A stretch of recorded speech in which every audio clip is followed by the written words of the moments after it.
Chapter 24, beginning in verse 61. What happened last week in chapter 24? Main topics, main events. Abraham sent his lead servant to go and find a bride for his son Isaac. And where was he going to go find this bride at? Where he came from. Back in his home country, right? And he gave him two specific instructions to his servant. Do you remember what those two in regards to finding a wife? What were those two? Don't let him marry anybody here, where they're dwelling at right now. And what was the other thing? And don't take Isaac back to where I came from. Right. Two very specific instructions. Why? What was the purpose of both of those? Because God told him to leave her. So God told Abraham to leave his home country and to go to where he was dwelling now, which is the land of Canaan. And so what was the concern if Isaac went back? He would stay. Yeah, he goes back, he finds a wife there, his wife's family from there, he might end up staying there. Then what was the flip side? What was the other concern? Why was he specific about don't take a wife from the Canaanite women? Because they didn't worship the true God, right? And again, if he would have taken a wife from there, as we saw, since we already know the rest of the story, what was Israel's problem when they intermarried with the Canaanites? Did they convert the Canaanites to God, or was it the other way around? Usually the other way around. So Abraham, being wise and saying, this is what we're trying to do. So what is he trying, with both of those things, what is he trying to do as best he can?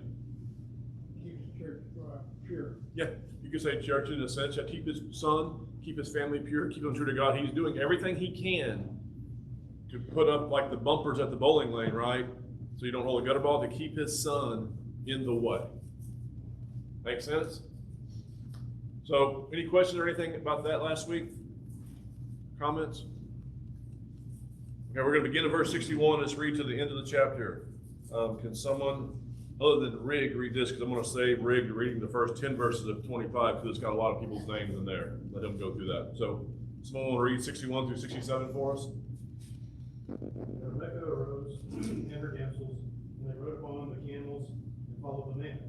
And the servant took Rebekah and went his way. And Isaac came from the way of the well, and for he dwelt in the south country. And Isaac went out to meditate in the field at eventide. And he lifted up his eyes and saw, and behold, the camels were coming. And Rebekah lifted up her eyes, and when she saw Isaac, she lighted off the camel. For she had said unto the servant, what man is this that walketh in the field to meet us? And the servant had said, it is my master. Therefore she took a veil and covered herself. And the servant told Isaac all things that he had done. And Isaac brought her into his mother Sarah's tent, and took Rebekah, and she became his wife. And he loved her. And Isaac was comforted after his mother's death. Okay. So what can we pick out in the first verse that Jeff for their 61 about Rebekah and her travels? Who went with her? Is it singular or plural? Yeah, plural. So again, that goes back to the fact that, their family had wealth too, right? Whenever Abraham's servant, we know Abraham was a wealthy man, went to go see them, he took all those gifts and he put the bracelets on her and the nose ring or the earring on her, and then distributed gifts to the family. Again, he told him that his master was a wealthy man. Well, Rebekah wasn't poor. She had wealth. That doesn't really mean anything, or it's not important, but again, she had enough to send an entourage with her on her way back. What do we pick up about Isaac? What is Isaac doing when he sees her coming? Yeah, he goes out to ponder.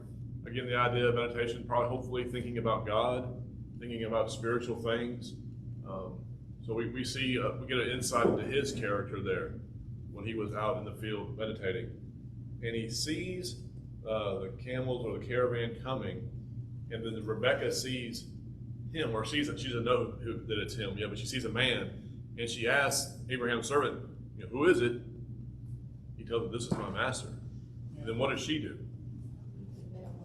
She puts a veil. And Jerry's notes, I'm not sure, it doesn't appear that the veil necessarily was a custom in the Canaanite women, but from Abraham's people, whenever she was going to go meet her husband, that she covered herself with a veil before she met him. Isaac then takes her into his mother's tent, Sarah. She becomes his wife. He loves her, and it says that he's comforted after his mother's death. Again, he's still probably grieving the loss of his mother. And again, life has a way sometimes of helping grief. There can be things, there's going to be things in life that you're going to go through that are going to be very, very sad, very, very tragic. There's going to be deaths, there's going to be sickness, there's going to be separations. But there are things that come about through life that bring you happiness, right? That could be a marriage, it could be the birth of a child or a grandchild. Things that come around that make life, worth living. It's not all bad stuff. It's not all sadness. Yes, sir? What's the purpose of the veil? What's the purpose of the veil? I don't know. It's a really good question. It's custom, but I don't know. It seems to be, in a sense, and this is just me looking at the cultures that still use veils to this day, that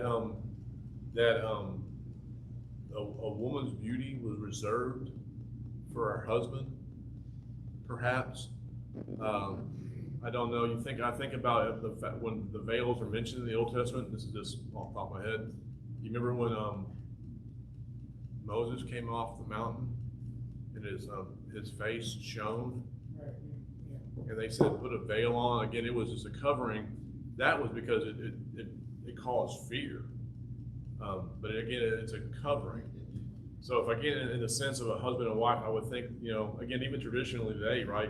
It's not so much a custom anymore, but women put a veil over their face, and then right before he kisses the bride, he takes the veil off. So again, I would think it would have something to do with that she's again just reserving herself.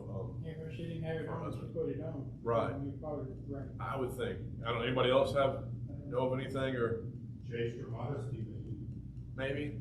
I would think it would be something for her husband, because she didn't have it on in front of Abraham's servant and whoever else was in the entourage. But when she hears her husband is coming, then she puts it on. I don't know. I again, not sure. There's a note in my here, both out of modesty and as a token of subjection. Maybe, yeah.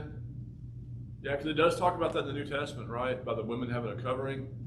Again, it's a custom thing, but it showed, whenever it's addressed in the New Testament, it is talking about, because at least at that time, this is way off the beaten path, women wore a veil. There are people today who believe that women should wear a veil or a covering in the church. And it was a customary thing back then, because women who wore a veil or who didn't wear a veil, more precisely, were prostitutes. And so, again, he says, put the veil on. And people, they were arguing that, hey, they were free and all this stuff. And it came to do with an idea of subjection. And again, does man, in general sense, force women to be in subjection? Is that how it works? No. Who puts the woman in subjection? The woman does. In obedience to God, right? So if that was a token of subjection, then that's a woman doing it. Yes, sir? Also say that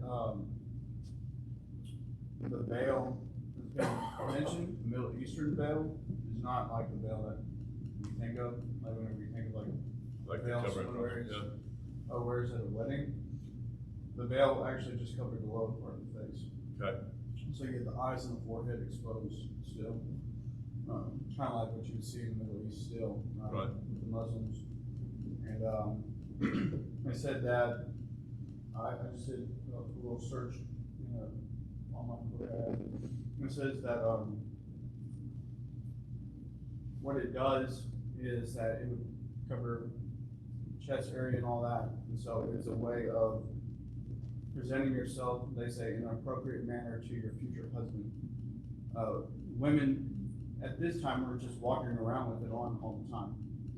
But whenever they were a single woman who was betrothed and they were going to meet their future husband, they would put it on. Okay. So a customary type thing, as best as we can gather.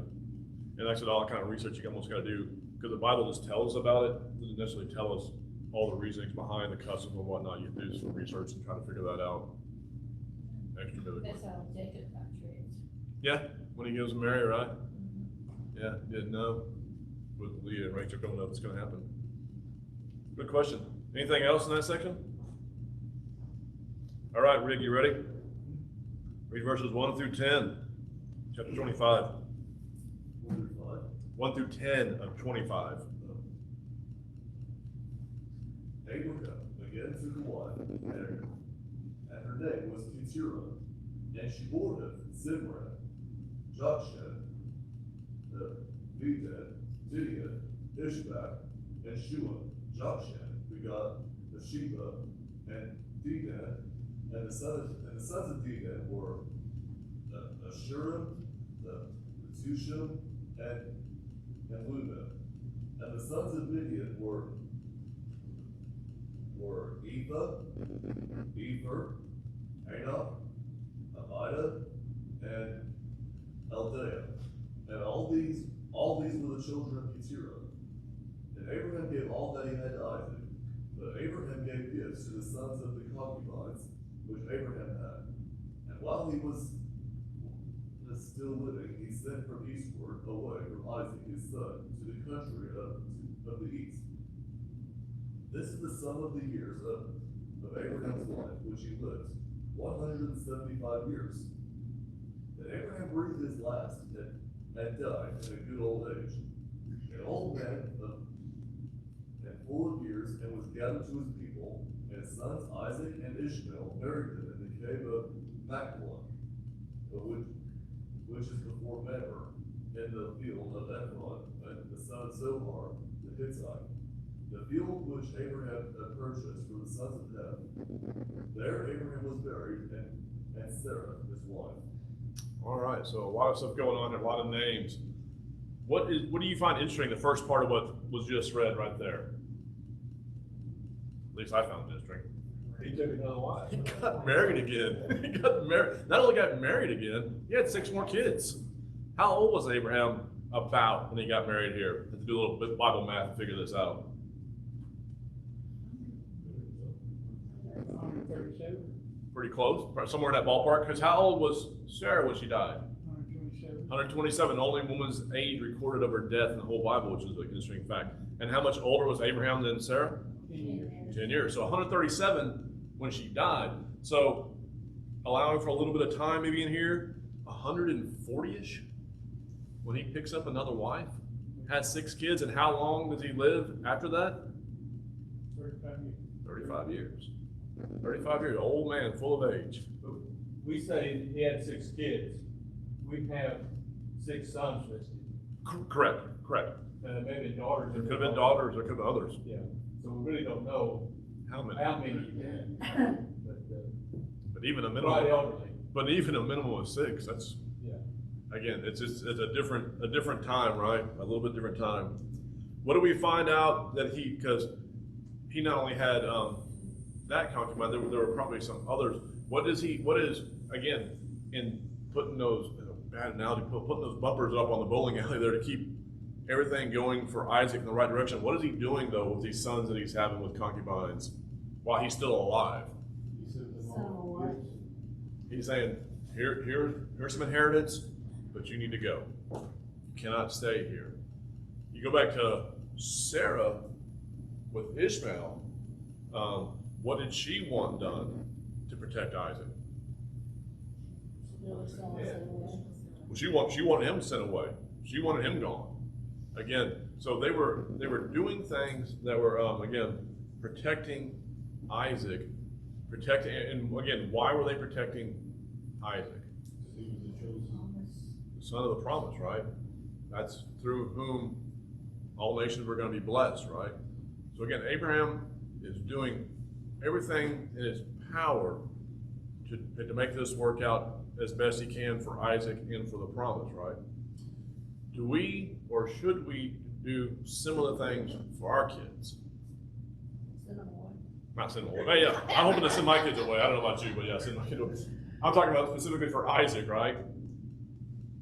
Now, we're not talking about favoritism, we're not talking about keeping, because we don't have a child of promise, but how can we make an application to our kids today? How can we? Help them find a good mate, Christian mate. You could, yes, but in a general sense, do everything we can to help keep them in the faith, right? We've talked about things before. What are some things, because we can't control everything, right? But what can we control? Maybe where we live, maybe where we work, Go to church. maybe where we go to church, maybe where we send our kids to school, maybe what kind of advice we give our kids about who to marry, about what type of job to take, all that stuff. Some might say it as meddling, but you're doing everything you can to try to assure their salvation, right? Everybody's going to stand and fall on their own. Everybody's going to give an account of themselves before God. But do we have the responsibility to help out our children as best we can? Yes. Oh, without a doubt. To live by example too, like some decisions that their parents have made that may have led to less fruitful job and everything because of trying to keep their kids. Yeah. And think about too, some of that stuff, again, it's hard for kids because if you think back when you were a child, did you ever ponder really so much about the job your parents had or where you lived or your house? Did you ever really think about that much? You're not even half awake, right? And so you probably don't get an appreciation for that till you get older and you kind of look back and you're like, oh, that makes sense. I see why, what we were doing. So again, that's part of our responsibility, part of our job, right? What else do we find interesting or about who shows up after Abraham dies? Ishmael comes back because he's been sent away, right? So of all the other kids that he's had that Abraham had sent away, the only one that's listed as coming back or being allowed to come back when they go to bury him is Ishmael. Why do you think that is? When it first started coming behind him. Yeah, first one listed, right? Yeah, he was Yeah. the first one. And what promises were made to Hagar and to Ishmael? He was the go-great. Yeah. So these people that were just listed, these sons here that were being listed, They don't have any promise. they didn't have at least it's not recorded, the discussions that were had and the promises made to them. But Ishmael had the promise that he was going to be a mighty man, a leader, and that was all going to be fulfilled. Where is Abraham buried? Sarah came, Macpeela. The land of Bethlehem. Yep, the same cave that he had bought for Sarah. We talked about that when we went through it. Whenever Sarah died and he wanted to bury her, what kind of quandary was Abraham in? He was a nomad, so he had to. He didn't have any property to bury her. He was told to be a wanderer and he was wandering. He didn't own anything as far as property went. So he bought that cave, he bought a burying place. That's where he buried his wife. And that's pretty customary too. Even today, it's like, how is it, more often than not, you see a husband and wife buried in the same place, right? Even if one of them dies way before the other one buys a plot right next to them. So no matter where they're at when they die, they want to be brought back and be buried next to them to death. So again, that's been going on for a while. Anything else in all of that?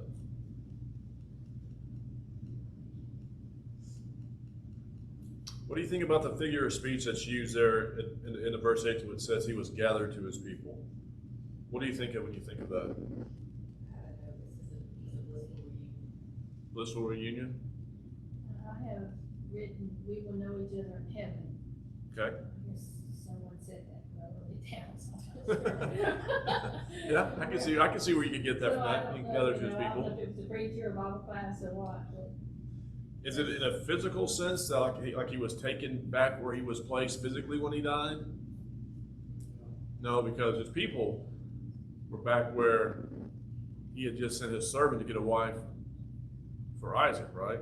He's buried in this field in the middle of a land that the people are not his own. So what does that mean, being gathered to his people? His sons and his household. Possibly. If you're looking at the here and now, possibly. To me, it seems to imply that the Hadean realm, the unseen realm of the dead, he's going back to where his people are. Who would have been Abraham's people? I couldn't hear, sorry. Could have been, yes, in the physical sense, but in a spiritual sense, who was the people of Abraham? What is Abraham? Who is Abraham? How's he known? Friend of God. So if he's gathered back to his people, again, you talk about, we're going to know each other in death. The people of God, that's who he's being, and that's how I take it. That's who he's being gathered back to. He's going to be in the presence in that Hadean realm, just like Lazarus is, in the bosom of Abraham. He's with those people who follow God. That's where he's going back to. Could be wrong about that, but that's how I take that figure of speech. That phrase is in verse 37 also about Ishmael. Right. But in 38, it lists where he's from. In that, it kind of seems like it's the land. Possibly, but it's often used when people die, that they're gathered back to their people. And again, I guess it could cut both ways. If you are a spiritual person, if you're a godly person, and you're gathered back to your people, what kind of people are you going to be with? Godly, spiritual people who've already died. If you're an evil person and you've done bad things on this earth, and you die in that condition, and you're gathered to your people, what people are you going to be gathered to? Those type people. It's not a gathering of people from Earth, because he's gone. He's gone. No He's not here. He's cut ties. Right. So again, just an interesting figure of speech that means, that he's died. Any other questions on that? All right. Let's read 12 through, did I skip 11? Yeah. Oh, I was going to start 11. 11 through 18.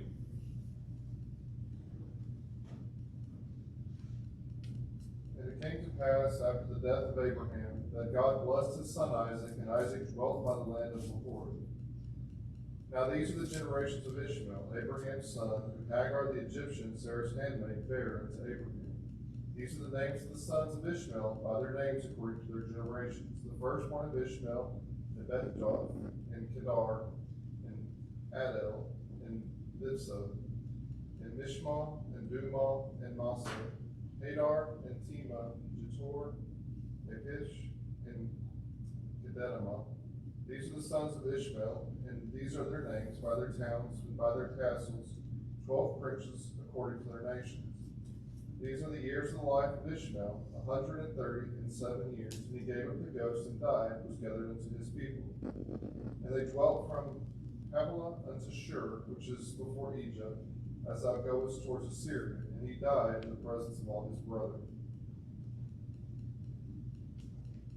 So that's just a genealogy, I guess, of the fulfillment of the promise that was made to Hagar and Ishmael. Those are his 12 sons, recorded, I guess, just to show that God was faithful to that promise. Anything you see in that section, and I'm sorry for the names there, JT. I should have got Rick to read that, but you did a fine job, better than me. Anything you see in there that jumps out at you, or got a question or comment about? Yeah. A parallel, right? It seems like, because what's going to eventually happen with God's people is going to be the 12 tribes. And Ishmael is most like the opposite side of that, but he has 12 tribes. And I've always talked about this. It seems like that that people ask the question, if God wants us to do X, Y, and Z, why doesn't he list it like that for us? Why isn't it just plain and simple? Do 1, 2, 3, 4, 5, right? It seems to me that God always works in a sense of a big word, reciprocity, of equalness. He doesn't make it overwhelming. He makes it where you've got to go through and search it out and find it. And the reason I say that, you look at, again, whenever Moses went before Pharaoh and he could do miracles, he could throw down his staff, it became a snake, what could the Egyptian magicians do? Same thing, right?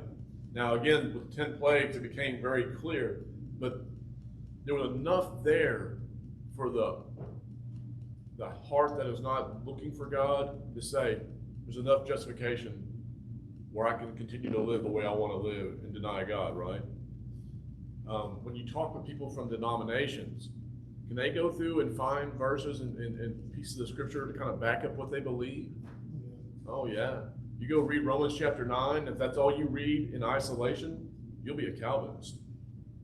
If you don't know the background, what Paul's trying to get across there to the Israelites in the Old Testament history for some of the figures of speech he used, they can lead you off. You think about whenever when Jesus was on the earth and the apostles were on the earth and what they could do and the miracles they could do, what else was going on the other side? There was demon possession. There was Satan was visibly and was actively out there, almost in a balanced sense, right? So again, you get to hear and you see the idea of, again, there was 12 tribes of Israel that stood for the church, that stood for God's people. And then you have Ishmael on the other side. 12 tribes, 12, leaders, if you will. Again, you have to be committed and all in to figure out and do the search and do the work necessary to find the true path and the right path. That make sense? Yeah. I say also you have to do the work to remain faithful, right? Because I mean, Ishmael is used by Islam to be, their Abraham, as Abraham is to the Jews. But what we've learned about Ishmael, to the point unto his death, is that he was actually, we see glimpses of it, a faithful man of God. Yeah. Right? Whenever him and Hagar were sent away, and he's withering away in that wilderness journey, Hagar prays, and she said, or the angel said, I heard the prayer of your son. Yeah. Right? Yeah. And so he has that relationship with God to be able to communicate with God and to receive help from God. So Ishmael, if we take that and we assume that he remained that way the rest of his life, was faithful to God, but like the 12 tribes of Israel weren't always faithful to God. Right. Maybe the 12 tribes of Ishmael weren't always faithful to God. True. And the only reason why Israel ever stayed as long as they did was because of God's promise. Because there were generations that rose and rose and rose and rose that did not know God, and every now and then there would be men who stood in the gap and I guess you could say alleviate the wrath of God for the people, but you don't see that with Ishmael's tribes. Yeah, that's a fair point. Something I hadn't thought about. Something to think about with Ishmael again, because you saw, we talked about this before, when Abraham was going to offer Isaac for a sacrifice, what questions did Isaac ask? Where's Yeah, here's the wood, here's the fire. So again, it's the idea that he knew what worship was. He had seen it. We see Isaac, here in this reading that we're doing, he's out in the field meditating. Again, the religious inclination that Abraham put on his children. So is it fair to think that that was done with Ishmael? Oh yeah. Because it said, was Abraham happy when he sent Ishmael away? No, it killed him. Again, then Ishmael prayed when he's in a bad way. Angel responds. We've heard his prayer. So again, does God hear the prayers of those who are wicked? No. So at least at that time, it would be fair to say that he was doing what was right. And again, but that doesn't affect. Maybe Ishmael didn't learn the lesson that Abraham trying to, again, keep his kids in the faith and let them go. It's one generation away, right? If you don't do your job with your kids, and even if you do, I don't want to put because everybody's going to stand before God on their own. But if you don't do your due diligence as a parent, are you, helping your children, or you're hurting your children spiritually? You're killing them. You're absolutely killing them. So it's a grave responsibility. Anything else on that? Okay. 19 through 28. Yeah, 19 through 28, why not? These are the generations of Isaac, Abraham's son. Abraham fathered Isaac, and Isaac was 40 years old when he took Rebekah, and the daughter of Bethuel, the Aramean of Padan Aram, the sister of Laban, the Aramean, to be his wife. And Isaac prayed to the Lord for his wife because she was barren. And the Lord granted his prayer, and Rebekah, his wife, conceived. The children struggled together within her, and she said, "If it is thus, why is this happening to me?" So she went to inquire of the Lord, and the Lord said to her, "Two nations are in your womb, and two peoples from within you shall be divided. The one shall be stronger than the other. The older shall serve the younger." When her days to give birth were completed, behold, there were twins in her womb. The first came out red all over his body like a hairy cloak. So they called his name Esau. Afterward, his brother came out with his hand holding Esau's heel. So his name was called Jacob. Isaac was 60 years old when she bore them. When the boys grew up, Esau was a skillful hunter, the man of the field, while Jacob was a quiet man dwelling in tents. Isaac loved Esau because he ate of his game, but Rebekah loved Jacob. A lot of stuff going on in this reading. So, timeline's kind of, how long after Sarah died did Isaac actually marry Rebekah? 3 years. 3 years. 37 when she died, he gets married 40 years. Jumping to the kind of end of the reading, because it says that that she can't have kids. That doesn't really tell you anything other than she can't have kids, and Isaac goes to God for her, and she gets pregnant. How long did that take? 20 years. How long did it take Sarah and Abraham before Isaac was born? 25. So again, there's a lot of information given about Isaac coming, and this is kind of just in a few verses, but this took almost the same amount of time. And the same problem. Same problem. And again, to us, I mean, yes, people want to have kids, but back then it was everything. And so the fact that it took her that long to have children, it had to be really, really hard on Rebekah. Really hard. And then again, sometimes you say you want something, and then you get it, and then you're like, ooh. Yeah, what was I asking for? And so she gets pregnant, and she starts having problems. She's having problems, so much so she goes to God, which is what we should all do when we have a problem, right? Go to God.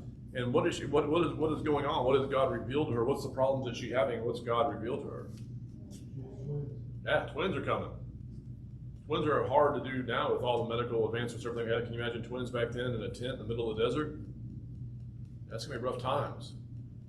So she's going to have twins, and then God gives us some insight. Not only is this twin she's having, what does he tell us there in verse? 2 nations. Yeah, 22 nations, two separate people. And then again, another twist is the older one is going to end up serving the younger one. That's not traditional. That kind of harkens back to Ishmael and Isaac. Again, that's not the way it typically happens.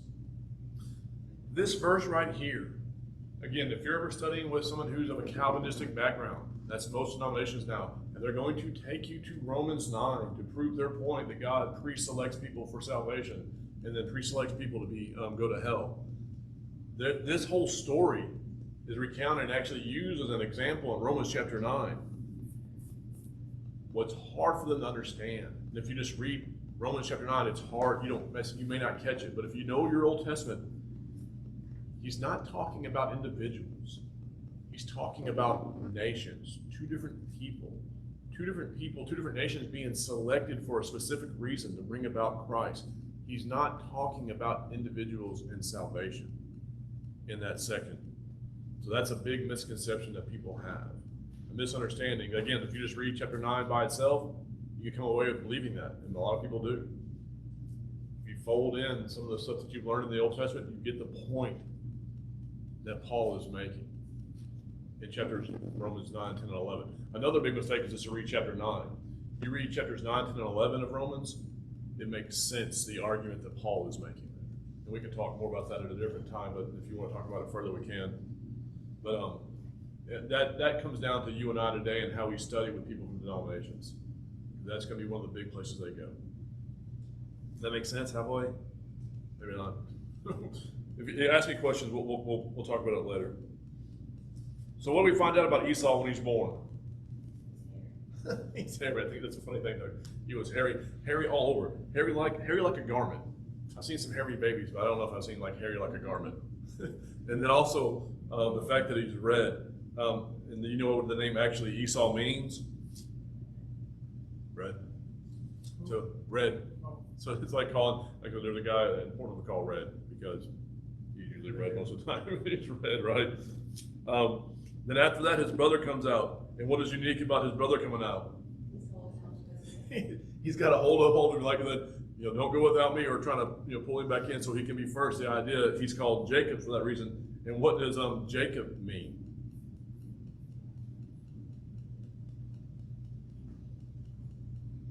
They don't have a footnote to what Jacob means? Huh? He was a quiet man. Well, he was a quiet man. That's the type of person he was. Yeah. It actually physically means healer. Like you have a dog, like a blue healer. Why they call a dog a blue healer? Have you seen a blue healer work? That's all he does is he's biting at the heel of the cattle. It means healer or supplanter, because that is what he's going to do in the next little bit right here. So again, the names have, we name people things, and there's usually not a lot of meaning behind the name. But in the Old Testament, it seems like they all had meaning. It was just never just locations and stuff. It always had a meaning, right? It wasn't just like Dallas or something like that. And then we see the beginning of the problems in verse 27 and 28. What does 27 and 28 reveal to us about the relationships between the kids and the parents? Favoritism. And what does favoritism provoke? Jealousy. The big one, man. Jealousy is a big one. Again, warning as parents. There's the joke is people say I only want to have one kid because you have more than one. You got to decide who you like best. That's a problem. You don't want to do that. But do we see that happen today? You see it happen now? Yeah. Ugh. Is it bad? Yeah. Bad. Because from a child's perspective, if they believe that a parent loves a sibling more than them, all kinds of problems at that time and through the rest of their lives. Sometimes it's non-get-overable. They can never let that go. So again, as parents, we got to make sure treat your kids the same, love your kids the same. Things that shouldn't have to be said, right? That needs to be the case, because otherwise you create envy, you create jealousy, you're destroying relationships down the road between your siblings and possibly between your kids and God themselves. Because can you be a jealous, envious, bitter person and be pleasing to God? No way. So again, if us as parents trying to do what's right by our kids to help them go to heaven, that's one of the things we can do, right? It could have been that the way that they chose their favorites was what they had more in common with True. those kids. They spent more time because Jacob dwelt in the tent with his mother, so they cooked together and stuff. So his interests weren't the same. Yep. And that's human nature, right? We are drawn as people to people who have similar interests, right? I like to fish and hunt. I like to talk with people about fishing and hunting. If you don't like fishing and hunting, you like cooking, we're probably not going to have a lot to talk about, right? So it can happen naturally, but again, you have to recognize who you are as a person and recognize who they are. And because you don't have anything in common, they're your kids. You go over and above to try to build that relationship. So that's in your house. Think about it just in the church. Are there people in the church, local congregation, that you're gonna have more in common with and have more things to talk about more freely with? Yeah. What do you have to watch out, though? That you don't always sit by the same person at the fellowship meal. You just, because this person over here, if you're not working to establish some type of rapport, when the tough times come, are you gonna be able to go talk to them if they don't know you from Adam, so to speak? No. So we have to do our best to forge that relationship and even work harder on the ones where it's not as natural to do it, because if you just fall into what's easy, like Rebecca and Isaac did here, it creates problems. So let's be wise, right? Let's try to avoid those problems. Let's do what's right. Just, again, put in the work. Everything is work. Put in the work. What else? All right, we last little bit, and we'll see a significant event happen this last little bit. In the 29th end of the chapter.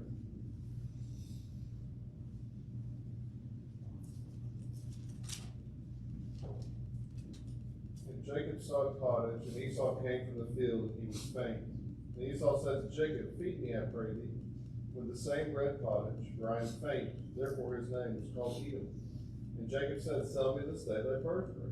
And Esau said, behold, I am at the point to die. What profit shall this birthright do to me? Jacob said, swear to me this day. And he swore unto him. And he sold his birthright unto Jacob. Jacob gave Esau bread and pottage of lentils, and he did eat and drink, and rose up and went his way. This Esau despised his birthright. So, we don't have much time, but we might talk about this more next week. So, Esau comes in from the field. He's starving to death, right? Jacob's at home. What's Jacob doing? This is what Jacob's saying. He's cooking. He has a mess of food there. Esau says, give me something to eat. Now, what should have Jacob done? He just gave him something to eat. But again, Jacob's name, supplanter, he's not going to do it for nothing. And he goes, sell me your birthright. So is that an equal exchange right there? Birthright for a mess of food? Not even close. What was the birthright? What was Esau? What did he have? He is supposed to inherit everything. Not necessarily everything. Well, the way the kids work is double portion. You talked about when Elijah. Oh, Elisha was after Elijah. Elisha was after. What did he ask for Elijah? A double portion. I want a double portion of what you have. That ties back into the birthright. So, like in my family, there were 6 kids, right? So if my dad divided everything up 6 ways, Gary, the oldest, should have got 2/6. He should have got and everything else would have been divided up amongst the 5 kids. The oldest would have got a double portion of the inheritance because he was the oldest. He was a namesake. That's what Esau had because he was the firstborn. So, again, you think about this monetarily. Did Isaac have a lot? Oh, yeah. So he was going to get a double portion of that. And now his younger brother says, sell it to me for this mess of pottage. And what does Esau do? Yeah, I'm going to die, so what good is that? Give me the food. And Jacob doubles down and goes, swear to me. And he swears to him. And it talks about, what does it call Esau here? Oh, it's not here. It's in Hebrews 12:16, it refers to Esau as a profane person. You know what the word profane means? Someone who takes something very, very special and treats it as common. Esau had something very, very special, and he sold it for nothing. You think about Judas selling Christ out for 30 pieces of silver. That was profane. You think about what we have with Christianity, and you think about how fast and loose people play with it, like they don't even care. They'll give it away for anything. That's profanity. We'll pick up that next week. It says that he despises birth. Yeah, despise. In a sense, because he gave it away so cheaply, he despised.